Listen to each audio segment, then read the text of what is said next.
नमस्कार दर्शक बंधु ओडिया नववर्षर हार्दिक अभिनंदन एवं शुभकामना जणाई आजिर कार्यक्रमटी को आरंभ करिबा।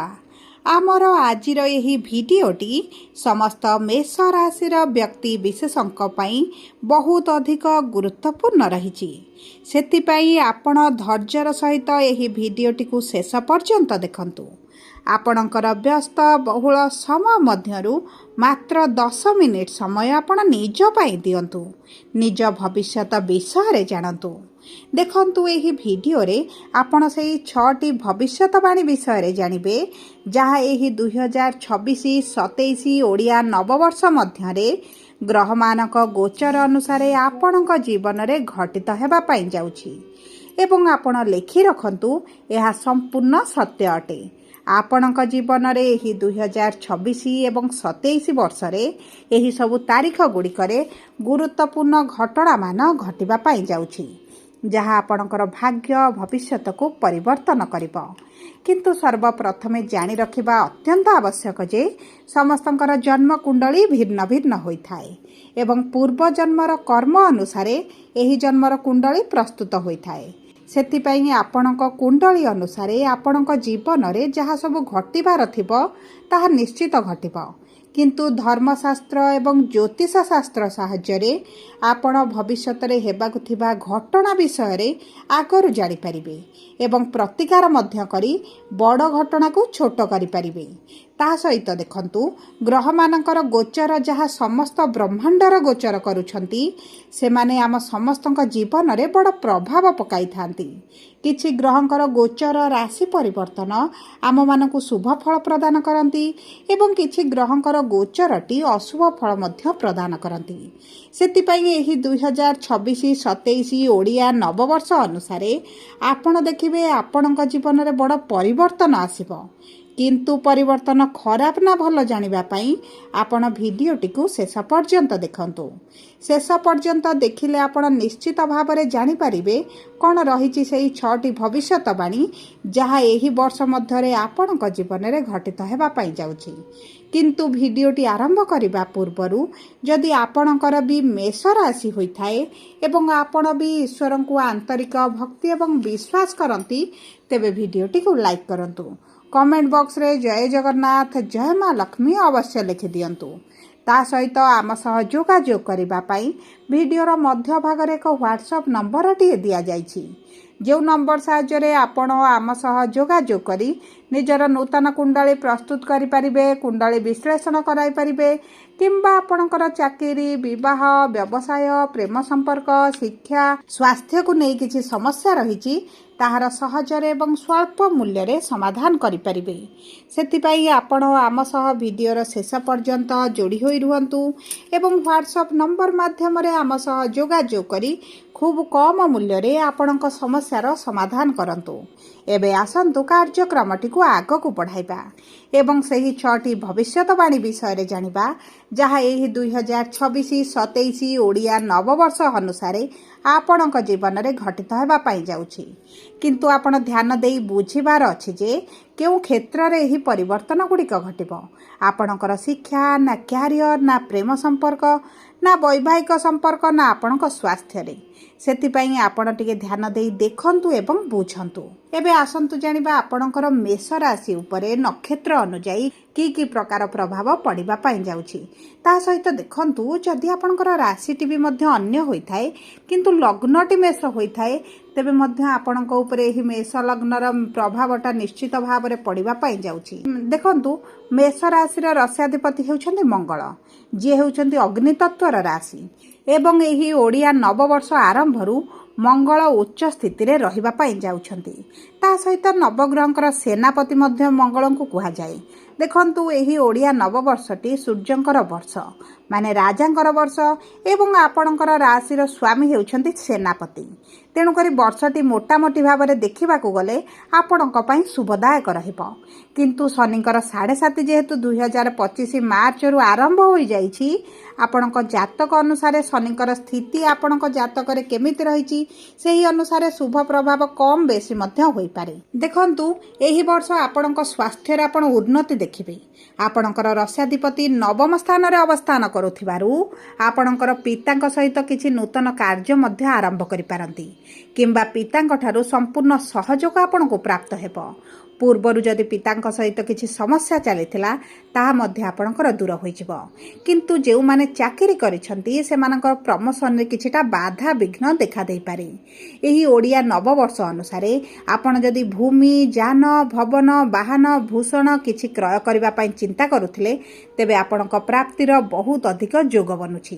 କାରଣ ମଙ୍ଗଳ ଯେହେତୁ ଭୂମିପୁତ୍ର ଅଟନ୍ତି ତେଣୁକରି ଏହି ବର୍ଷଟି ଆପଣଙ୍କ ପାଇଁ ବହୁତ ଅଧିକ ଶୁଭଦାୟକ ରହିଛି। ତେବେ ଦେଖନ୍ତୁ ଆପଣଙ୍କର ରାଶି ଯାହା ବି ହେଉନା କାହିଁକି ଯଦି ଲଗ୍ନଟି ମେଷ ଅଟେ ତେବେ ଆପଣଙ୍କର ମେଷ ଲଗ୍ନ ଯେହେତୁ ହୋଇଥାଏ ଆପଣଙ୍କର ଲଗ୍ନାଧିପତି ମଙ୍ଗଳ ହେବେ, ପଞ୍ଚମାଧିପତି ସୂର୍ଯ୍ୟ ହେବେ ଏବଂ ନବମାଧିପତି ବୃହସ୍ପତି ଅଟନ୍ତି। ତେଣୁକରି ଏହି ମେଷ ଲଗ୍ନର ବ୍ୟକ୍ତିବିଶେଷଙ୍କ ପାଇଁ ଏହି 2026-27 ନବବର୍ଷ ଅନୁସାରେ ବର୍ଷଟି ସ୍ନେହ, ସଦିଚ୍ଛା, ଆନନ୍ଦ, ଉଲ୍ଲାସ ଆପଣଙ୍କ ଜୀବନରେ ଭରିଦେବ। ଯେଉଁ ନିର୍ମାଣାଧୀନ କାର୍ଯ୍ୟରେ ଆପଣ ବାଧାବିଘ୍ନ ପୂର୍ବରୁ ଦେଖୁଥିଲେ ତାହା ଆପଣଙ୍କର ଦୂର ହୋଇଯିବ। ଦେହ ମନ ସୁସ୍ଥ ରହିବ। ପାରିବାରିକ ଜୀବନ ମଧ୍ୟ ସୁଖ ଶାନ୍ତିରେ ଆପଣଙ୍କର କଟିବ। ହଠାତ୍ ଆପଣ କିଛି ଶୁଭ ଖବର ପାଇ ମନ ମଧ୍ୟ ଆନନ୍ଦିତ ହୋଇଯିବ। ଯେଉଁମାନେ ପ୍ରେମ ସମ୍ପର୍କରେ ଅଛନ୍ତି ସେମାନଙ୍କ ସମ୍ପର୍କରେ ମଧୁରତା ଆସିବ। ବିବାହ ବନ୍ଧନରେ ବାନ୍ଧି ହେବା ପାଇଁ ମଧ୍ୟ ବହୁତ ଅଧିକ ଭଲ ସମୟ ରହିଛି। ବ୍ୟବସାୟ ବାଣିଜ୍ୟ ଦୃଷ୍ଟିରୁ ଆପଣଙ୍କର ଆୟରେ ବୃଦ୍ଧି ଘଟିବ। ସେଥିପାଇଁ ମେଷ ଲଗ୍ନର ବ୍ୟକ୍ତିବିଶେଷମାନଙ୍କୁ ଏହି ଓଡ଼ିଆ ନବବର୍ଷ ଅନୁସାରେ ନିଶ୍ଚିତ ଭାବରେ ବରଦାନ ସଦୃଶ୍ୟ ରହିବ।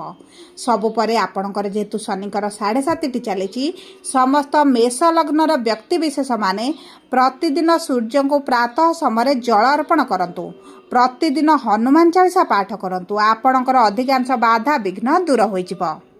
ଏବେ ଆସନ୍ତୁ ଜାଣିବା ନକ୍ଷତ୍ର ଅନୁଯାୟୀ ଆପଣଙ୍କ ଜୀବନରେ କି ପ୍ରକାର ପ୍ରଭାବ କେଉଁ ନକ୍ଷତ୍ରର ବ୍ୟକ୍ତିବିଶେଷମାନଙ୍କ ଉପରେ ପଡ଼ିବା ପାଇଁ ଯାଉଛି। ଦେଖନ୍ତୁ ସର୍ବପ୍ରଥମେ ହେଉଛି ଅଶ୍ୱିନୀ ମେଷ ରାଶି ବା 1/1 ମେଷ ରାଶିର ବ୍ୟକ୍ତିବିଶେଷମାନେ କେତୁ ଅଂଶରେ ବା କେତୁ ମହାଦଶାରେ ଜନ୍ମିତ ହୋଇଥାନ୍ତି। ଏହି ଓଡ଼ିଆ ନବବର୍ଷ ଅନୁସାରେ 2026-27 ବର୍ଷରେ ସାଧାରଣତଃ ଆପଣଙ୍କ ସ୍ୱାସ୍ଥ୍ୟରେ କିଛିଟା ସମସ୍ୟା ଦେଖାଦେଇପାରେ। ଥଣ୍ଡା, ଜ୍ୱର ଭଳି ସମସ୍ୟା ଆପଣଙ୍କର ପ୍ରାୟତଃ ସମୟ ଆପଣ ଦେଖିପାରନ୍ତି। ତା ସହିତ ଆପଣଙ୍କର ରୋଗ ପ୍ରତିରୋଧକ ଶକ୍ତିକୁ ବୃଦ୍ଧି କରିବା ପାଇଁ ଆପଣ ଚେଷ୍ଟା କରନ୍ତୁ ସମ୍ପୂର୍ଣ୍ଣ ବର୍ଷଟି ଯୋଗା, ପ୍ରାଣାୟାମ, ଏକ୍ସରସାଇଜ କରିବା ପାଇଁ। ଏହା ଆପଣଙ୍କର ମାନସିକ ସ୍ଥିତି, ଶାରୀରିକ ସ୍ୱାସ୍ଥ୍ୟ ସହିତ ଆପଣଙ୍କ ଊର୍ଜାକୁ ବୃଦ୍ଧି କରିବ। ତା ସହିତ ଦେବଗୁରୁ ବୃହସ୍ପତି କେନ୍ଦ୍ରସ୍ଥ ହୋଇ ଉଚ୍ଚସ୍ଥ ହେବେ ମାନେ ଭୋଗ, ବିଳାସ, ଐଶ୍ୱର୍ଯ୍ୟରେ ବୃଦ୍ଧି ଘଟିବ। ଜମି ଭୂମି ମଧ୍ୟ ଆପଣ କ୍ରୟ କରିପାରନ୍ତି। ତା ସହିତ ଆପଣ ଅକ୍ଟୋବର ମାସ ପରେ ଯଦି ସନ୍ତାନ ପ୍ରାପ୍ତି ପାଇଁ ଚେଷ୍ଟା କରୁଛନ୍ତି ଆପଣଙ୍କୁ ମଧ୍ୟ ସନ୍ତାନ ସୁଖ ପ୍ରାପ୍ତି ହେବ। ଯେଉଁ ମେଷ ରାଶିର ବ୍ୟକ୍ତିବିଶେଷମାନଙ୍କର ସନ୍ତାନ ପ୍ରାପ୍ତିରେ ବିଳମ୍ବ ଦେଖିଲେଣି, ସମସ୍ୟା ଦେଖୁଛନ୍ତି, ସେମାନଙ୍କର ମଧ୍ୟ ଚେଷ୍ଟା କରିଲେ ସନ୍ତାନ ସୁଖ ପ୍ରାପ୍ତ ହୋଇପାରେ। କାରଣ ଦୀର୍ଘ 12 ବର୍ଷ ପରେ ଗୁରୁ ଆପଣଙ୍କର ସନ୍ତାନର ଭାବକୁ ଗୋଚର କରିବେ। ତେଣୁକରି ଏହି ବର୍ଷଟି ଆପଣଙ୍କର ସନ୍ତାନଙ୍କ ଭାଗ୍ୟରେ ବଡ଼ ପରିବର୍ତ୍ତନ ଆସିବ। ସନ୍ତାନଙ୍କ ମାଧ୍ୟମରେ ଧନ ଅର୍ଜନ କରିବେ। ମାନ ସମ୍ମାନ ବୃଦ୍ଧି ଘଟିବ। ଭାଗ୍ୟ ଆପଣଙ୍କର ସାଥ ଦେବ। କର୍ମକ୍ଷେତ୍ରରେ ଉଚ୍ଚ କୋଟିର ସଫଳତା ପ୍ରାପ୍ତି କରିବେ।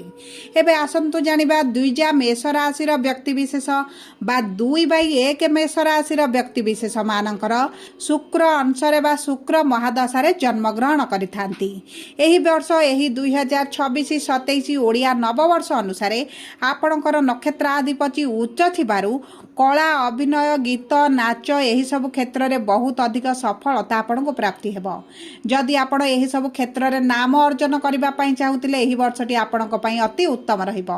ଆପଣ ଯଦି ଏହିସବୁ କ୍ଷେତ୍ରରେ କ୍ୟାରିୟରକୁ ମଧ୍ୟ ଆରମ୍ଭ କରୁଛନ୍ତି ତେବେ ମଧ୍ୟ ଆପଣଙ୍କୁ ଶୁଭ ଫଳ ପ୍ରାପ୍ତି ହେବ। ଭବିଷ୍ୟତ ଉଜ୍ଜଳମୟ ରହିବ। ତା ସହିତ ବିଦ୍ୟାର୍ଥୀମାନଙ୍କୁ ମଧ୍ୟ ଶିକ୍ଷା କ୍ଷେତ୍ରରେ ଉଚ୍ଚ କୋଟିର ସଫଳତା ପ୍ରାପ୍ତି ହେବ। ଯେଉଁ ବ୍ୟକ୍ତିମାନେ ବିଦେଶ ଯିବା ପାଇଁ ଚାହୁଁଥିଲେ, ବିଦେଶ ଯିବାରେ ସମସ୍ୟା ଦେଖୁଥିଲେ, ସେମାନଙ୍କର ବିଦେଶ ଗ୍ରସ୍ତ ପାଇଁ ମଧ୍ୟ ଭଲ ସମୟ ରହିଛି। ଆର୍ଥିକ ସ୍ଥିତିରେ ଆପଣଙ୍କର ଶୁଭ ପରିଣାମ ଆପଣଙ୍କୁ ପ୍ରାପ୍ତ ହେବ।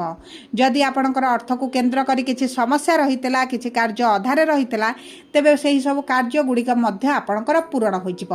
ଆପଣଙ୍କ ପିତାଙ୍କ ସ୍ୱାସ୍ଥ୍ୟରେ ମଧ୍ୟ ଆପଣ ଉନ୍ନତି ଦେଖିବେ। ଯଦି ପିତାଙ୍କ ସହିତ ଆପଣଙ୍କ ସମ୍ପର୍କ ମଧୁର ନଥିଲା ତେବେ ମଧ୍ୟ ଆପଣଙ୍କ ସମ୍ପର୍କ ମଧୁର ରହିବ। ଏବେ ଆସନ୍ତୁ ଜାଣିବା କୃତିକା ମେଷ ରାଶି ବା 3/1 ମେଷ ରାଶିର ବ୍ୟକ୍ତି ବିଶେଷ ମାନେ ସୂର୍ଯ୍ୟ ଅଂଶରେ ବା ସୂର୍ଯ୍ୟ ମହାଦଶାରେ ଜନ୍ମଗ୍ରହଣ କରିଛନ୍ତି। ଏହି 2026-27 ଓଡ଼ିଆ ନବବର୍ଷ ଅନୁସାରେ ଆପଣ ଏହି ବର୍ଷ ଅଧିକାଂଶ ସମୟ ମନରେ ଦ୍ୱନ୍ଦ୍ୱ ରହିଲା ଭଳି ଅନୁଭବ କରିବେ। ବହୁତ ସମୟ ଆପଣ ଦ୍ୱନ୍ଦ୍ୱ ମଧ୍ୟରେ ମଧ୍ୟ ଗତି କରିବେ, କାରଣ ଆପଣଙ୍କୁ ବହୁତ ଗୁଡ଼ିଏ ଅପରଚ୍ୟୁନିଟି ଆସିବ। ସଫଳତା ସବୁ କ୍ଷେତ୍ରରେ ପ୍ରାପ୍ତି ହେବାର ମଧ୍ୟ ସମ୍ଭାବନାଟି ବଢ଼ିଯିବ।